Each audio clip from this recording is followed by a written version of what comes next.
Good evening, everybody. Thank you very much for showing up on this rainy day. And I apologize for a slight delay in the beginning of our function this evening. As I am sure you did notice, it was terrible weather conditions and even more terrible traffic. So apologies for starting this a little late.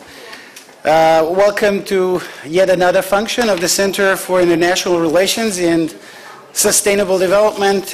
I'm sure that most of you do know our mission of trying to bring Serbia closer to the world and world closer to Serbia by building bridges of understanding, by bringing interesting topics and interesting interlocutors to the distinguished Belgrade audience. And this evening we do have a very special guest indeed. His name is Shavkat Aziz. He's one of the most respected and well-recognized elder statesmen of the world. I'm younger than you. Which doesn't mean that one cannot be an elder statesman at the young age.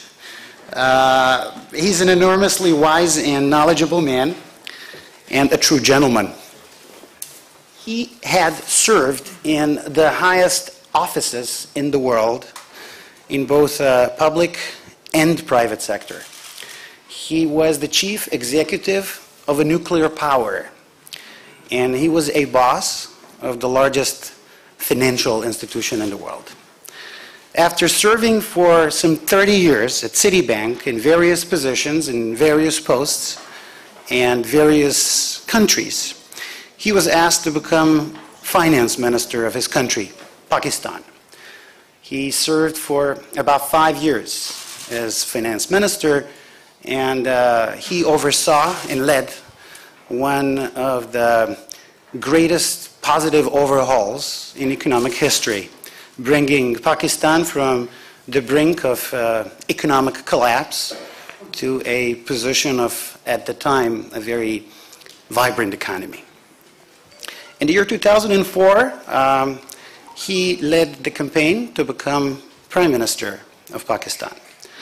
And a few weeks before the voting day, Shavkat Aziz survived an Al-Qaeda suicide bombing attack that killed 7 people, including his driver, who died in his arms. He went on to serve for 3 years as Prime Minister of Pakistan, and keeping his post as finance minister for 4 more years actually as a Prime Minister of Pakistan, again one of the world nuclear powers. He is and has been serving in several international boards, including that of the China Sovereign Wealth Fund, and I'm quite proud to say he has served since the inception of the think tank as one of the board of the advisors of the CIRSD. And what gives me a particular affection to Shavkat, my dear friend, who was kind enough to help me as advisor when I served as president of the UN General Assembly. He is a physicist by training, and we all know that there are some successful physicists in the world who are serving in government, and I obviously don't refer to myself, there are others, but physics gives you a very good head start in the position of high public office. So please join me in warmly welcoming to Belgrade Mr. Shavkat Aziz.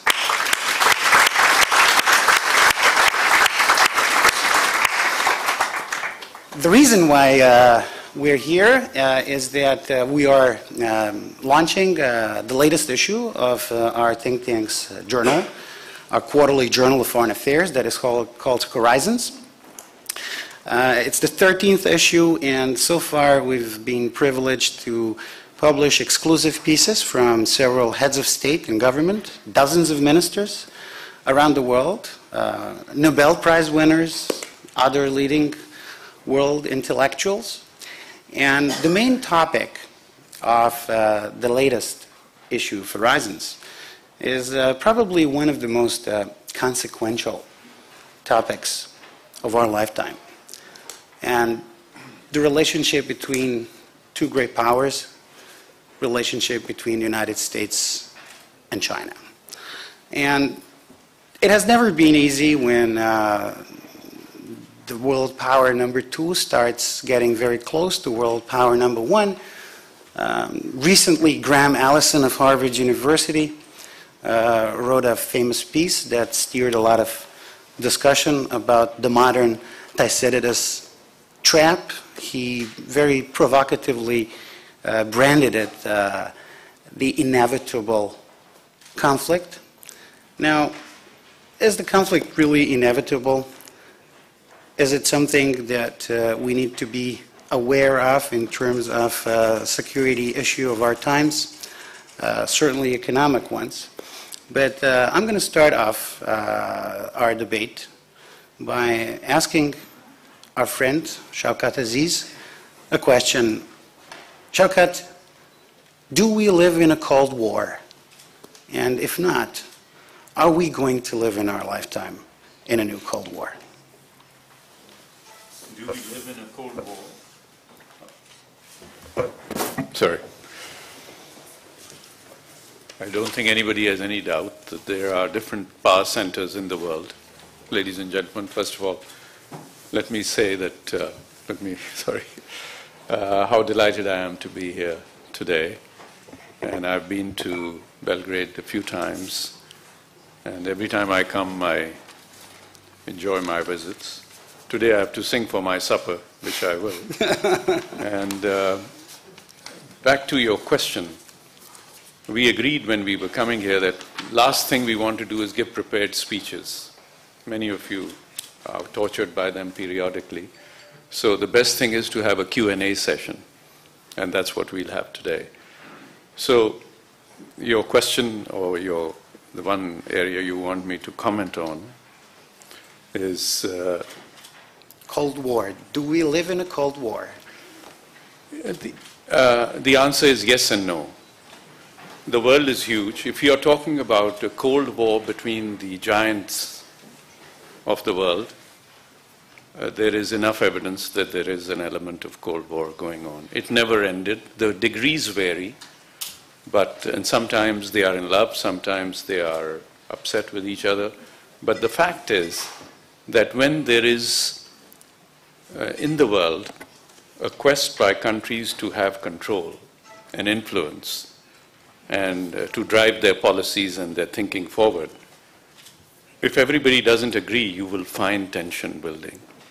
So that's one reason you see the Cold War between, say, the Soviet Union and the United States, with China and the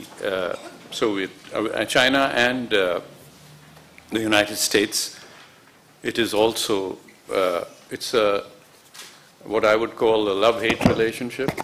Love because, say, on certain issues like North Korea, there's been a very good dialogue, and that we have seen some results out of it.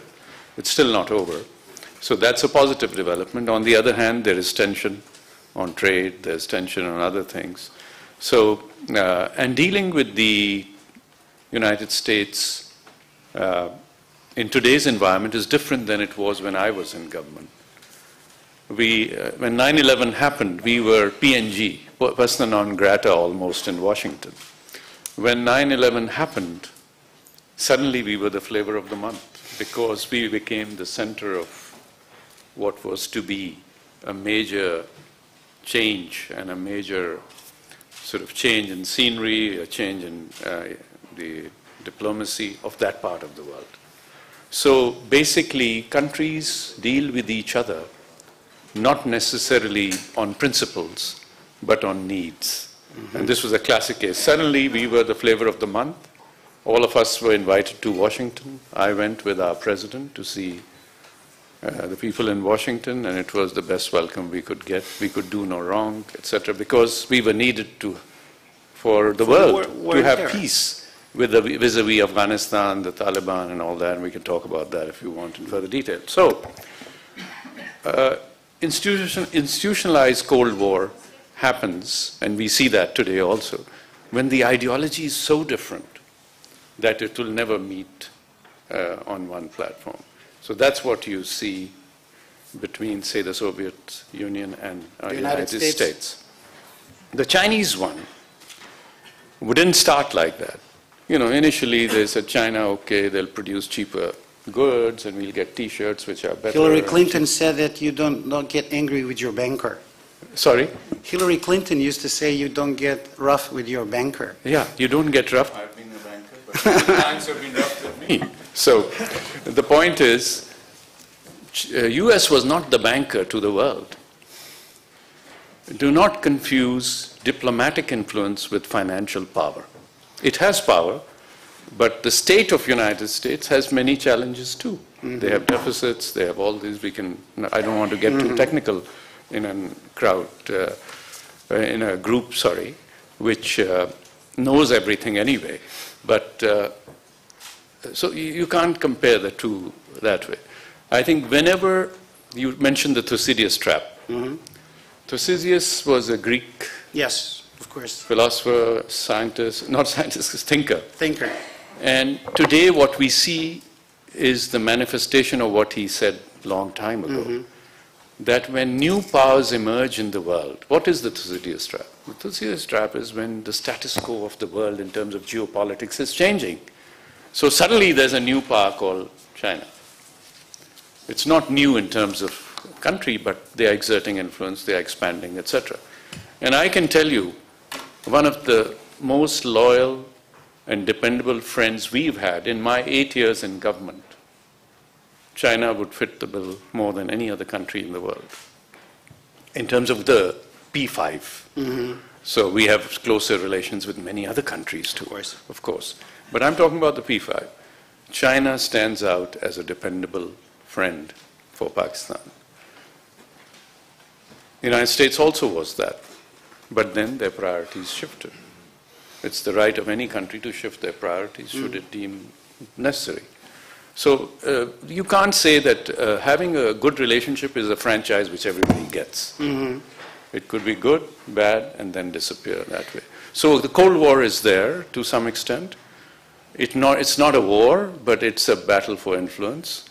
Now, you may ask me before, but I'll jump the gun with your permission. You take a new initiative like the One Belt, One Road. You've heard, or everybody's heard about it. I was about to ask you about the Belt and Road. Shaukat has just completed his new book, and his new book is on the Belt and Road. So I was about to ask. Yes, the book is now. What is the Belt and Road? Some say that this is it's gone to the printers. China's hegemony. Others, they say that it's the Marshall Plan for Asia for the 21st century and beyond. So what is it? What is the Belt and Road? It's none of the above. None of the above. It's none of the above. Allow me to, if you, very briefly again. The Belt and Road Initiative is nothing but an exercise in connectivity in the world. The basic premise of the Belt and Road Initiative, because I worked on it while in government and even now I'm working on it as an individual with various stakeholders, is that if we get better connectivity in the world, it will lead to prosperity. If we get better connectivity in the world, we would share our income better, hopefully. Now, a lot of it is idealistic, a lot of it is transactional, and a lot of it is very deep in its thought. So what President Xi and his team came up with, and I go visit these countries often, so we get a chance to hear them, is to improve connectivity. Connectivity can manifest itself, ladies and gentlemen, in many forms. Roads, not necessarily in any order, but I'll just recite them. Roads, sea lanes, digital, and air. So these are various, and there may be a few others, where you can connect from point A to point B. Why is this important? Because this provides an ecosystem for trade. This provides an ecosystem for exchanging ideas, provides an ecosystem of flow of goods. And all that then improves the efficiency of the world and leads to a win-win on both sides. That is the simplified view of One Belt, One Road. I have been part of this exercise since day one. Even when I left office, nothing changed. I'm in aware of what's going on, if not in the discussions, I'm outside. So the point is, if we can create connectivity, even within Europe, what is the European Union? One way to look at it is connectivity. And it's not just physical roads and railways, it's the mindset. Can you work together? Can you help each other? Can you find an ecosystem which will support the needs of our more needy countries versus the others? And when there is difference of income in the countries next to each other, you will have migration, you will have crime, you will have all these things because people from one area who don't have enough will go to the other part.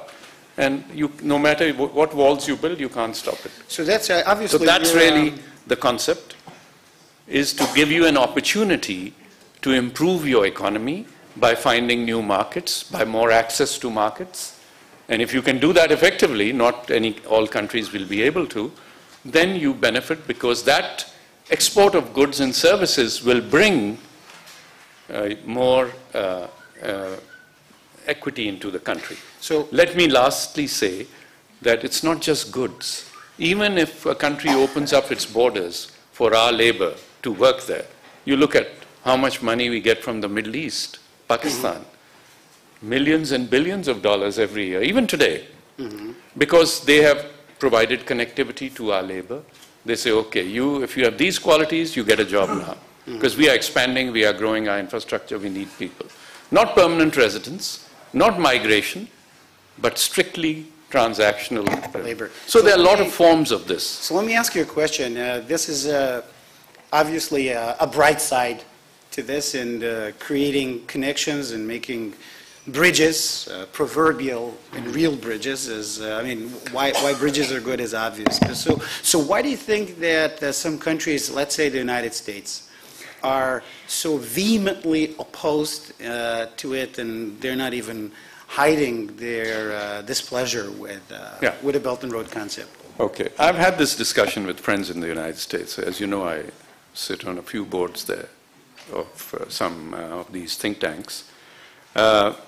And I think they view this as a means to changing the balance of power in the world.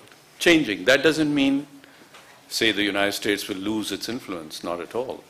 But there may be other players. And this is again the Thucydides trap in a different form, that the P5 had one big member, United States, and one big member, Soviet Union. All the others were there, and then China was sort of emerging, but it's still emerging. Sure. So now, so that balance is being sort of threatened a little bit. That being the case, you get a reaction. And having talked to the Chinese leadership myself very often, and the US leadership less often, I would say that the Chinese leadership has no intention of controlling the world or anything like that. They just want prosperity for their people and for their neighbors too.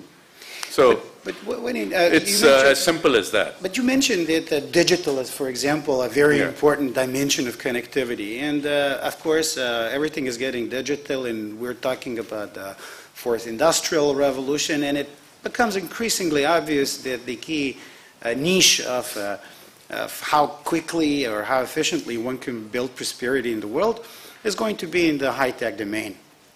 Now, we have here a very controversial, a very touchy situation with one of the largest Chinese companies, which is Huawei.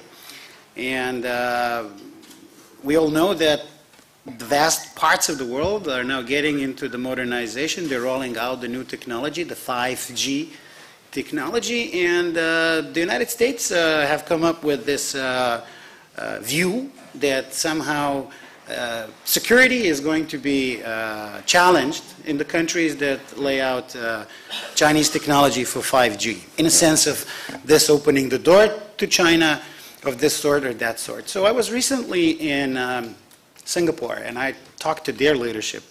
So we talked about the laying out of the 5G network in Singapore, which is one of the most technologically advanced countries in the world, one of the first where the 5G network is going to be rolled out. So basically, they have already started working with Huawei. Now, Singapore has a very peculiar security situation and relationship with the United States, and they're coming to them and they're saying, like, look, if you, I mean, it's your choice, you can choose to work with whoever you want, but please know that if you do this step with China, then there will be no more sharing of intelligence and security information. In other words, countries, it looks like countries are going to be forced to choose one or the other. Number one, do you really think that it's going to come down to having to make a choice? And if presented with such choice, what do you think is going to be the response of Asian countries, for example? I think each country will be different. I've lived in Singapore only for 3-4 years. It was the headquarters for Asia for Citibank, so I know some of the leadership there. My own view is that the desire to control your information and your flow of information is a right of any country. And if there is any level of discomfort that that will not happen, then there's a cause for concern. My own view is that Huawei is no different than many of the other big telephone companies or telecommunication companies. And they are not that foolish that they will use their, or compromise their growth potential for, by doing anything which is not proper, i.e. trying to tap phones, etc. This is, and if that is the case, it will be picked up in no time. And then Huawei is finished for life. So Huawei management is quite world-class in their thinking to come up with all this technology and all these new things they are leading now. That is the pain level which is hurting some of the countries because their own technology companies haven't kept up with this. But to me, and I'm no representative of Huawei, I don't know anybody there. I've seen some of their plants, but I haven't met anybody there. I can tell you that I would be shocked if they ever cooperate with anybody to give and share information which is proprietary. That would kill the company. The stockholders would not accept it, the shareholders. They would come after the management. And today's world, technology is there that if that is any company from country A is used to tap information which flows through the ecosystem, will be dead on arrival. Dead on arrival. So I know what this, the debate going on is, but I find very little merit in this debate. Maybe my own view is maybe the strategy was to create a little noise, or big noise, to warn people that if you do something and we discover that data is being compromised, you're dead. You're dead. So let's go, let's move to Pakistan in the same context, in the context of US-China rivalry or worse. So Pakistan has had, like, as you said, a very, very strong and deep relationship with China going on for decades. And same goes with the United States. Now, Pakistan is going through difficult economic times right now, and the situation with the public debt becomes very, very difficult. Now, a lot of it is actually owned by China, a lot of Pakistan debt. Now, they're talking about the IMF program and whether or not this is going to happen. Of course, we all know that the United States is a major player in the IMF. So what one could read in the newspapers was that United States says it's okay, we are happy to work with Pakistan through IMF, but we're not going to let the IMF money be used to pay off China's debt. Now, this looks to me as if Pakistan's entering this heated place, being between the rock and a hard place. So how do you see this thing develop? Yeah, this is all in the press, what you said. Secretary Pompeo recently talked about this issue. I think in terms of paying IMF money to, money is fungible. I know a little bit about money, having been a finance minister for so many years. And city banker. And a banker. So I will tell you, money is fungible. You cannot say this is IMF money coming here and there. Every country like Pakistan's finances I managed for 8 years, I can tell you that money is fungible. We do assessments of what income will be and what the expense will be. And then we see how we are going to make those payments in terms of cash flow, timing-wise. So that whole process is continuing with every government. Pakistan is no exception. I think the US approach to use extra levers for pressure on countries, nothing to do with Pakistan, just generally their approach has been sometimes more than what is required. Now, money is fungible. You cannot say that if I export to you and I get $100 and then I buy something for you for $100, that because I exported to him, because I get hundreds of dollars every day from different sources. And that's not the way the economy works. My own view is that this is really a way to pressure Pakistan and pressure China also. That, look, your suppliers are getting too advanced, but you know, the world is a free world. So I think in the end, I know that there's enough support in the US too for a free market. For a free market. Yeah. So if money is used taken from the IMF and used to pay off, you know, XYZ, which hurts the US interest, I guess there's some merit in US worrying about it. But money is fungible. Yeah. So it's very difficult to pinpoint that this dollar, which came from the IMF loan, is used to buy this little machine from China. So I think it's a bit of political rhetoric, but let me tell you, ladies and gentlemen, that the mindset in the US on some of these issues in certain segments in the US society is very much there. That why are we bailing out so-and-so? Why are we doing this? Normal question to ask. So we shouldn't take it lightly. So countries have to then show that we go to the IMF because we need reform. We need funding for reform. We go to the IMF because our economy is not as strong as it should be. So we need to do structural changes. For that, we need money.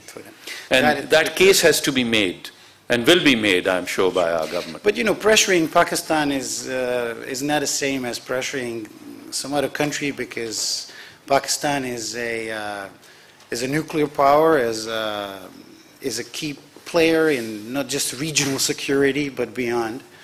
So let me go on to something that really shook the world a few weeks ago, which is something not unknown to you. It happened in your time as well in 2001, but many times also in the past since 1947 onwards. And this is the relationship between India and Pakistan, two nuclear powers, and the only nuclear powers that have this sort of a relationship that from time to time a situation comes up, like a few weeks ago when, you know, planes start being shut down, and you know, the situation can really overflow in a millisecond. So what's your take on this bilateral relationship? I know it's a tricky question. It's arguably the most dangerous bilateral relationship in the world. Can it get any better?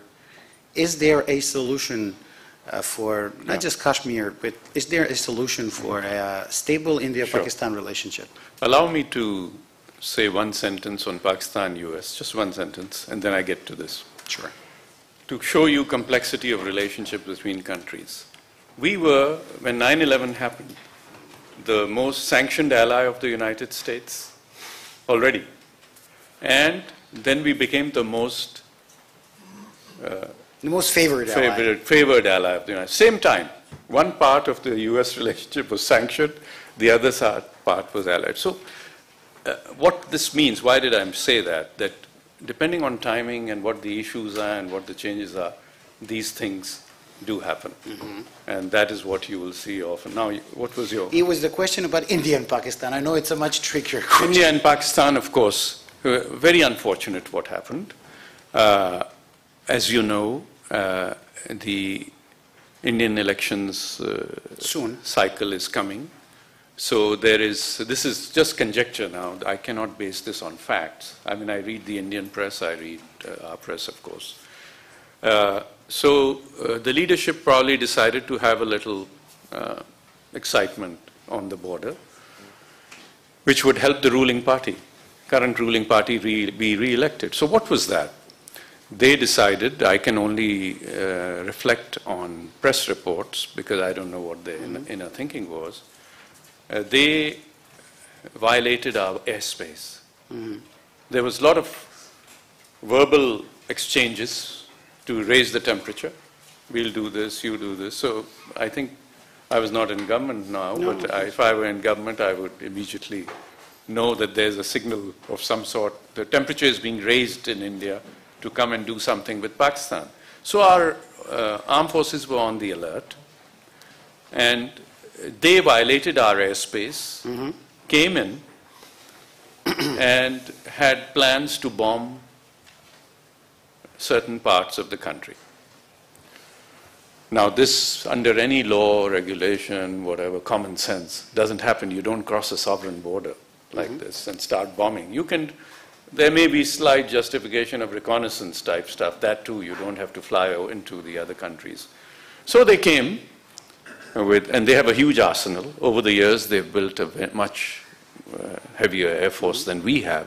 Ours is much simpler. But we have good pilots, as I'm sure they do too. So the poor pilot who crossed the border, I don't know whether you saw his interview, because he bailed out and landed in Pakistan territory. Yeah. So our forces immediately picked him up and secured him, because sometimes you can get a reaction. So I heard the interview myself of this pilot. He said, look, I was told to cross over the border, and then I was looking for targets to bomb. And before I could find a target to bomb, their Air Force found me and shot me down. So this is what the pilot said. And I think credit goes to our Prime Minister, the current Prime Minister, Mr. Imran Khan. He, after the second or third day, said, we're going to we'll release him. He was following his orders, the wrong orders, but anyway, you don't cross into other countries' border. So that's what they were looking. Then they said, oh, we have shot down an F-16 of Pakistan. These are all, by the way, you can Google and you'll get it when you go home. We said none of our F-16s were even put into the air at this time. Because as a country like Pakistan, there's logic to this approach.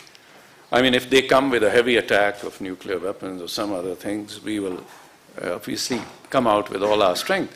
But F-16s are our only aircraft. We don't get more from the US. So we preserve them and conserve them. Only if it's a do or die thing, then we'll bring them out with some really powerful weapons to have a decisive reaction to what is going on. So they said, oh, we've shot a F-16, and this pilot, why he was shot down, we don't know, but blah, blah, blah. Anyway, so the F-16, finally the US gave a statement last week, I don't know whether you saw it, that we've done an inventory of all the F-16s in Pakistan.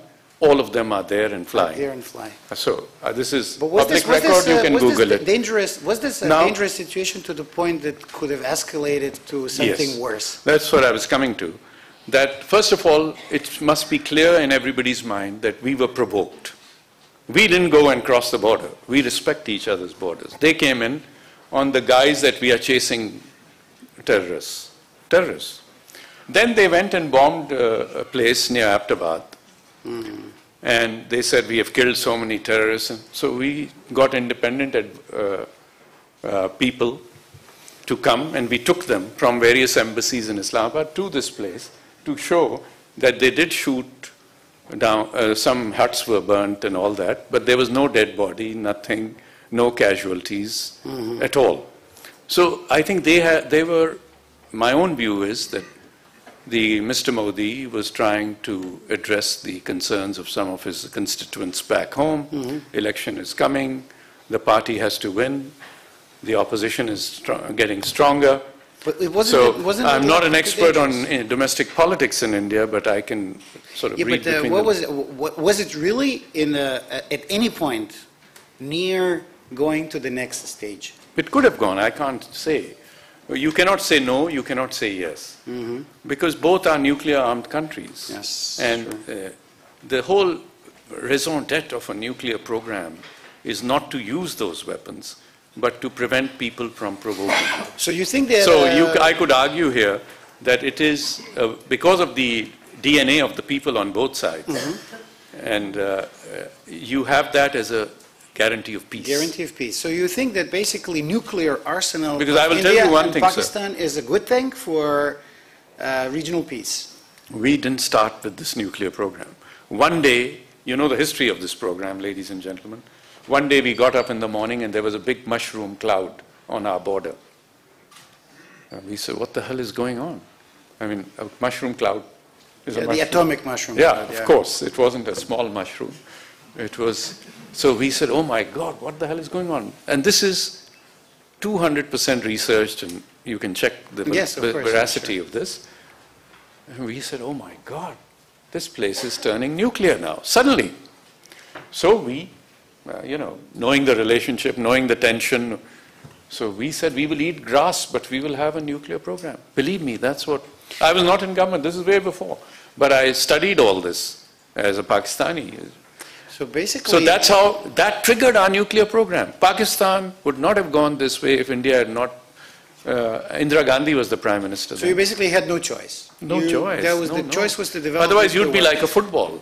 So, but now with the benefit of hindsight, if I understand well, having a nuclear weapon is something that keeps you more safe, more stable.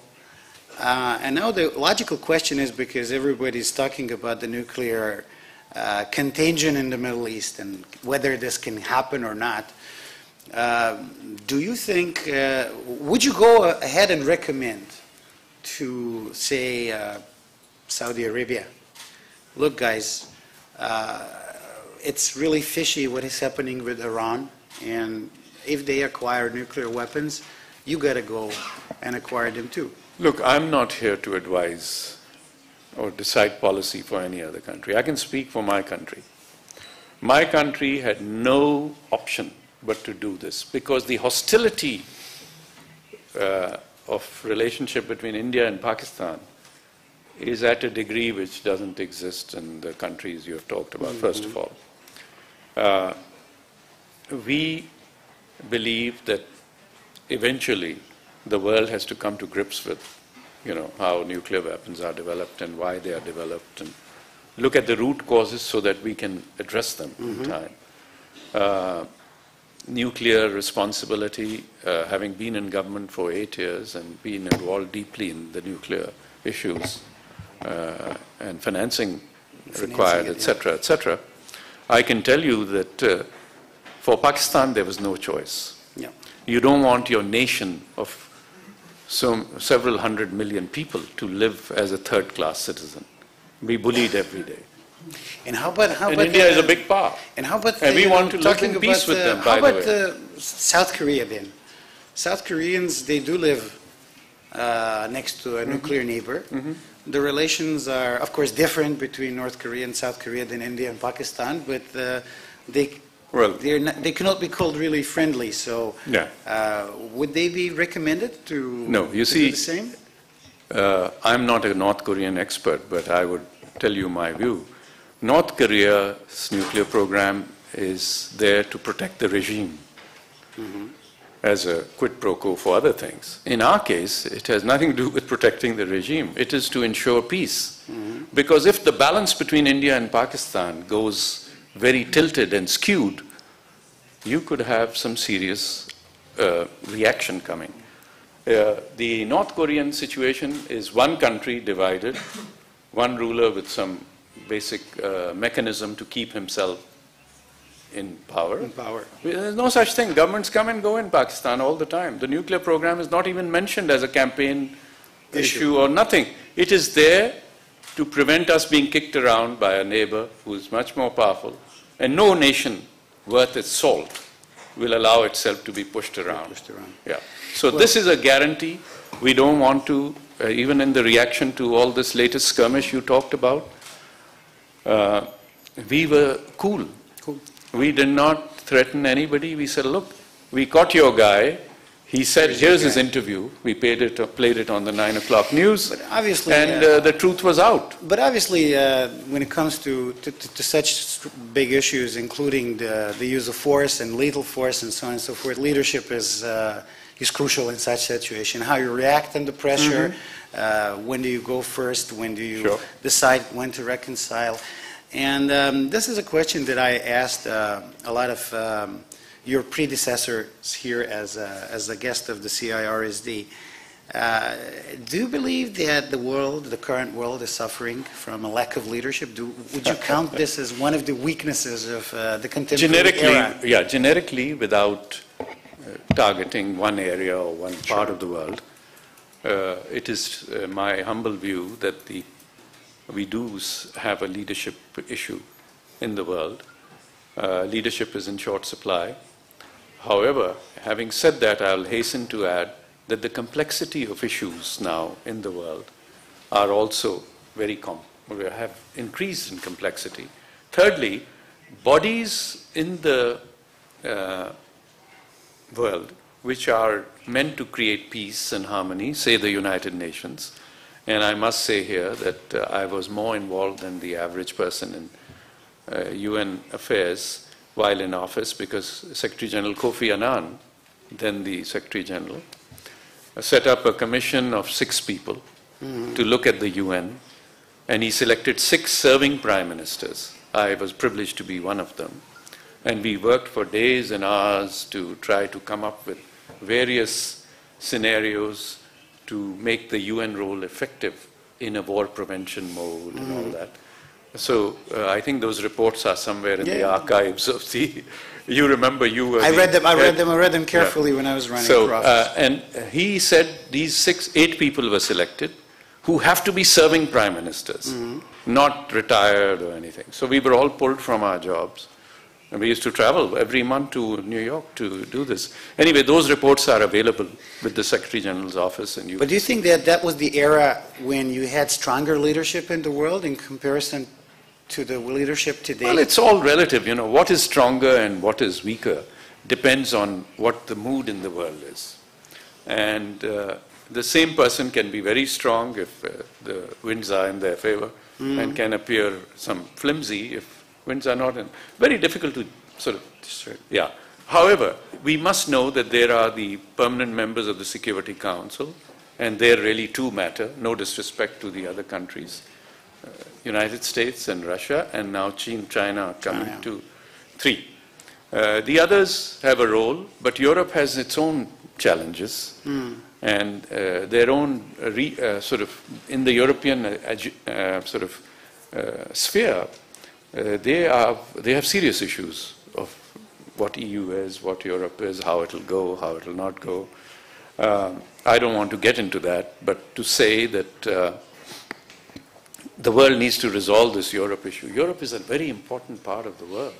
But it looks from the outside as a messy place right now. At the moment. And especially if like you, So someone lives in out. London, Yeah. if somebody lives in London, then it's easier to make a case that there are problems. So Big problem. I cannot but ask you about Brexit. And first of all, do you think that Brexit is going to happen in the end of the day? I think even the best bookies don't know. No. But it's an issue. Because a couple of I'd be years the last guy to know. But I think all I can say as somebody who lives in London, that the dragging of this process out the way it is hurting Europe a lot. Because when you create such uncertainty, the countries which are in the mainstream get really up, their ecosystem gets all out of whack. So whatever they have to decide, they should decide and move on.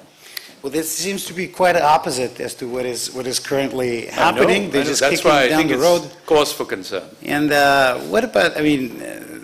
I don't want to comment on individual leaders. No, not on leaders. I'm a guest in that country. Not leaders, but would you have expected that the deadline of 29th of March, which was the initial deadline for Brexit, at the time when they announced it, at the time when they launched the Article 50 to leave, Did you have any suspicion that the deadline is going to come and go and that the step would have not been made? There were many who felt that that would happen. I'm not the expert. I didn't really spend too much time thinking about it, to be honest.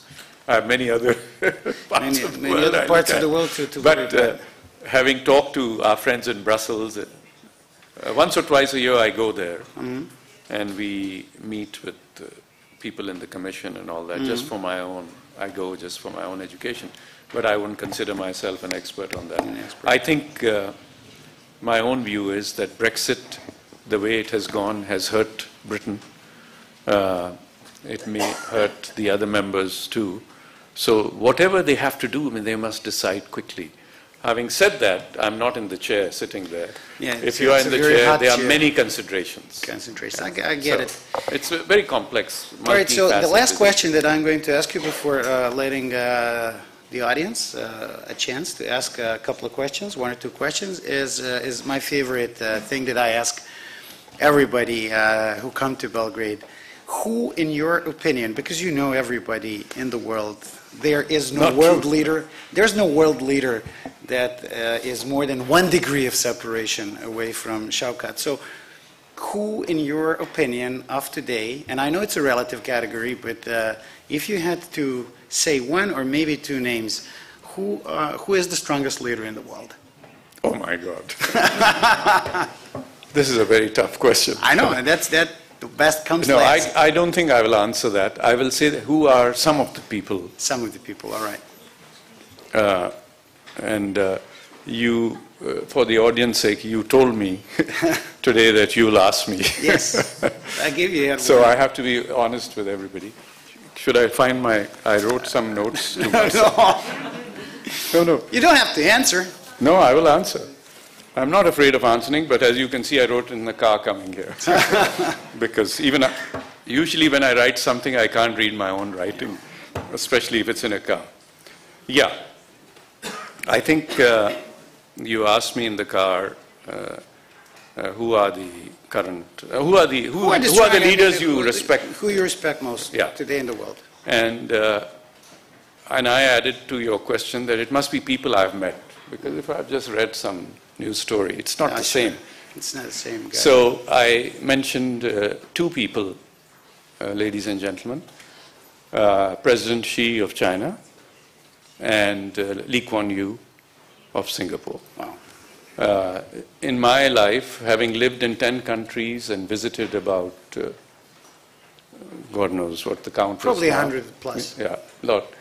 And these are both leaders I have dealt with. President Xi,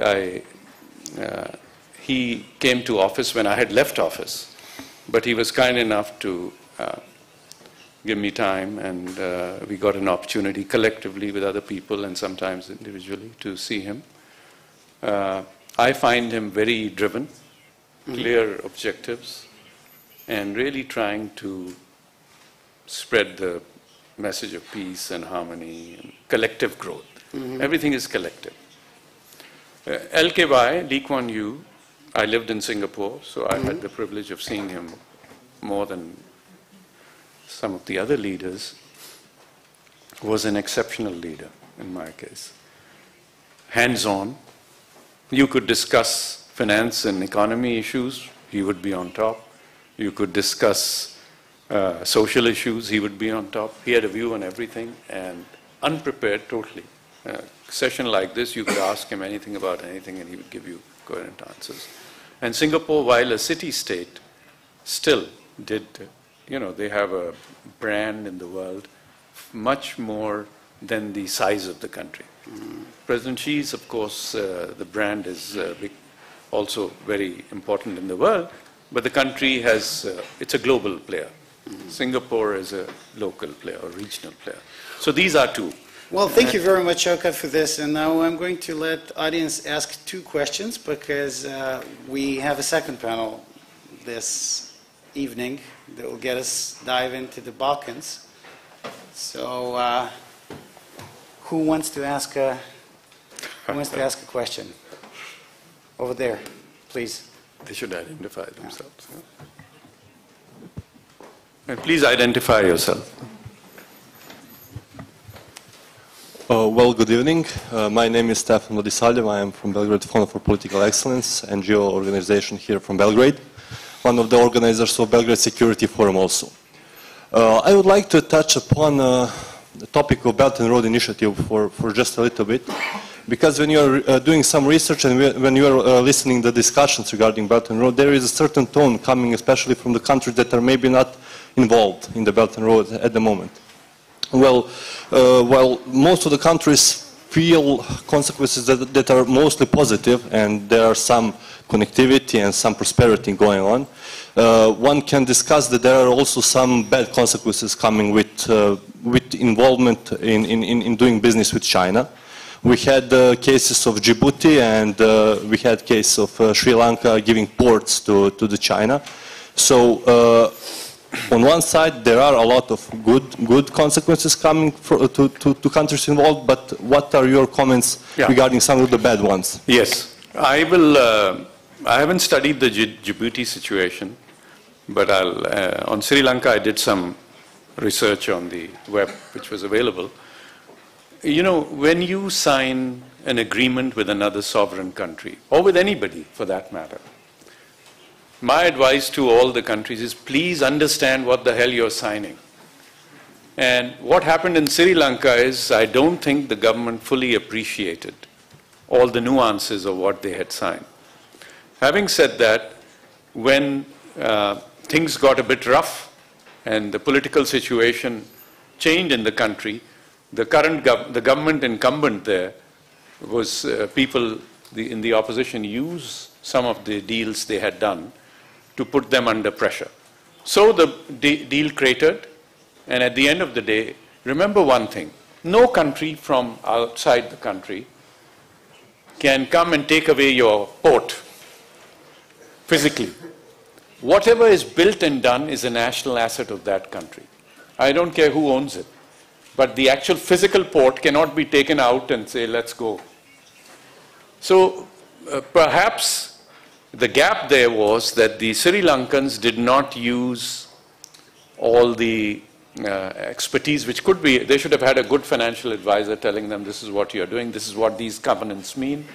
And maybe on the other side too, they were not explained to their client in this case that this is what could go wrong. But what we don't talk about is the many successes which have happened already in many parts of the world. Bad news travels, good news doesn't. Even in Pakistan, we have projects which have been completed. Gwadar Port actually started when I was Prime Minister. And there was no such problem like Sri Lanka. We did the deal. The port is there now functioning, and we have phase 2, phase 3 coming now, because it's at the mouth of the Gulf. So that's why we are developing that port. Now, commercial disputes or implementation issues will arise, but it does not take away anything from the concept.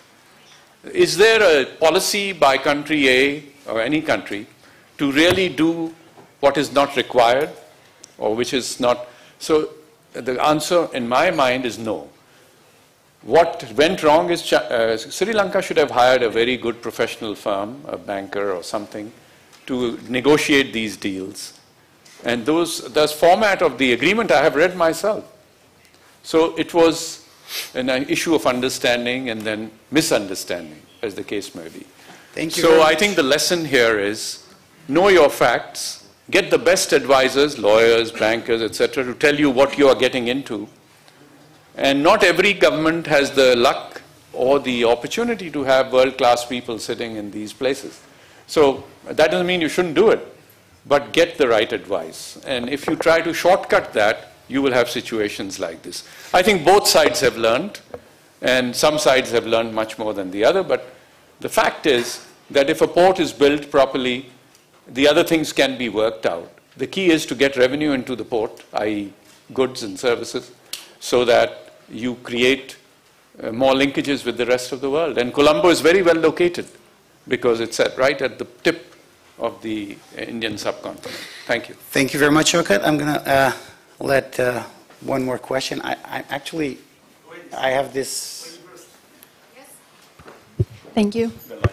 Good evening. My name is Christina. I'm a journalist. And I would like to thank you, first of all, for having us here tonight. I would like to ask you one very simple question. Like, we know that China is obviously one of the greatest civilizations in humankind history. But are we to fear from China's economic and military imperialism, since we don't have a track record of their imperialistic pretensions so far in human history, since this giant is clearly wide awake now? Thank you. First, thank you. Very good question to close the evening.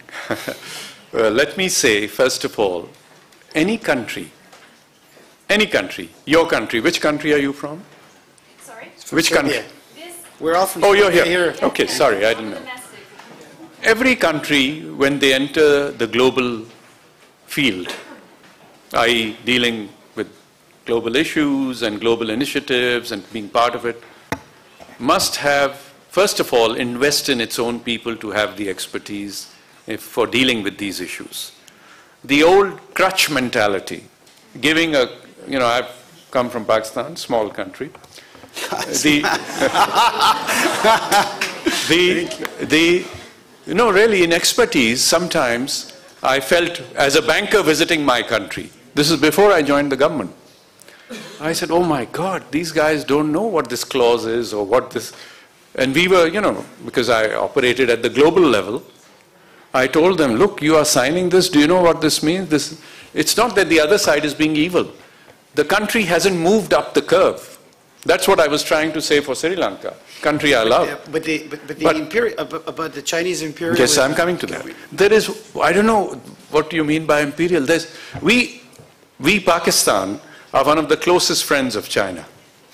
I have never felt, believe me, 8 years in government, I can look you in the eye or anybody sitting here, not once has any Chinese leader, and I've met all of them, come in and said, Mr. Aziz, you're Prime Minister of your country, or I was Finance Minister before, 4 years, 8 years of experience.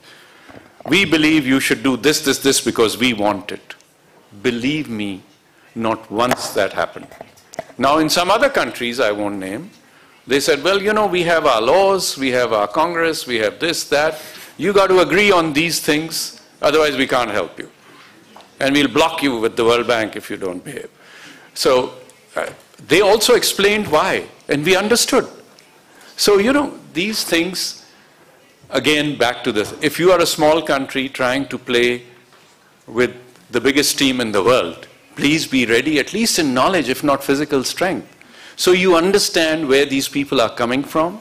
Now, I had the unfair advantage of working in a small bank, Citibank, largest bank in the world, as head of Asia, CEO for Asia, CEO for Central Eastern Europe, Middle East, Africa, for different jobs. So I had a little bit of experience in dealing with issues like this, which helped my country when this issue came up, One Belt, One Road, or US issues on aid, etc. So the key is, get your people up the curve. If you don't have them, don't be embarrassed. Hire the best advisor, the best lawyer, and not the neighborhood lawyer who settles divorce cases down the road, but who is a functioning world-class lawyer for major mega deals. And a good investment banker to advise you, you will see that things will be much easier and for you. If I can just add to this and close the night. Good people. On top of that, if you can have nukes, then it's even better. That really helps you. Well, thank you very much, Shaukat. Let me join you in congratulating him and thanking our guest. Thank you very much.